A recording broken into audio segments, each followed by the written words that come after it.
Thank you, Senator Sanders. And as chairman of the Senate Finance Committee, I just wanted to come by for a few minutes. This is a particularly important hearing, and lay out what I think the choices are and what I believe are responsible solutions to those options. To me, we have a discussion of either cutting Social Security benefits or saving Social Security. And the leading proposal on the other side would put Social Security on the chopping block every few years, basically, I gather, to see if the American people still want it. And the fact of the matter is, the American people don't want benefits, cut. They understand what it will mean for working people to just raise the age, because we know, for example, we're getting this narrative that Americans by and large are living longer. That's just not the case, colleagues, for most Americans. The majority of increases in life expectancy have been to those in the top half of the income distribution. And meanwhile, Black and Hispanic workers, low-wage workers, workers without a college degree, and those working in physically demanding jobs have a lower life expectancy after age 65 and are more likely to claim Social Security benefits early.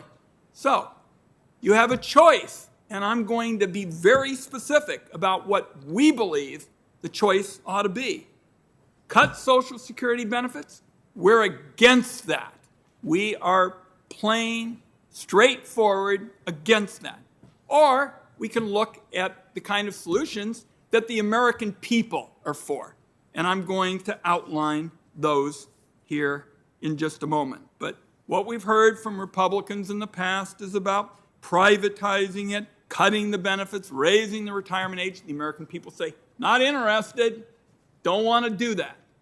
Here's the two areas that I know the American people are for, because I'm trying these ideas out as I get around my state and I work with my colleagues. First, we know that billionaires are able, under current tax law, this is legal, the scam is what's legal, they are able to pay little or no taxes for years on end.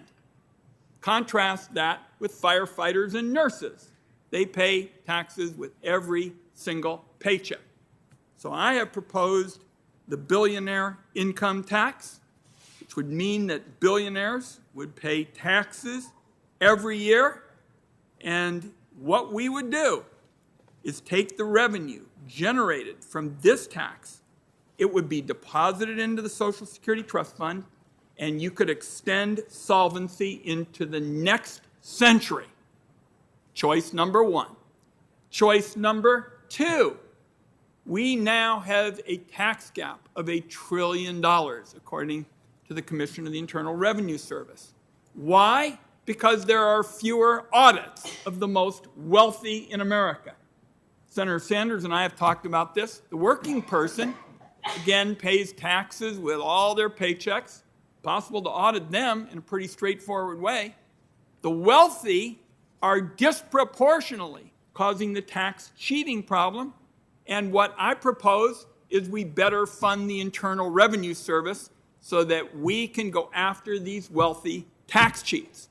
Now, what I've just given you are two very concrete ways to deal with the Social Security funding challenge, and they are ways that the American people will rally for. Because, and I'll close with this, the two ideas that I've just laid out ensure that we have some tax fairness and that we pay for what we want in a responsible kind of manner. I didn't just come here and say I'm going to Senator Sanders' hearing to say this is what I'm against. I told you what the choice is: cutting Social Security, saving Social Security. We're for saving Social Security. There is a history on the other side of the aisle of repeatedly trying to cut Social Security. And I said, in addition to telling you what our goal is, I gave you two concrete ways to go about securing that goal. And I will just tell my colleagues, both of these approaches will generate the revenue to get Social Security well into the next century, and these are approaches the American people are for. Thank you, Senator Sanders.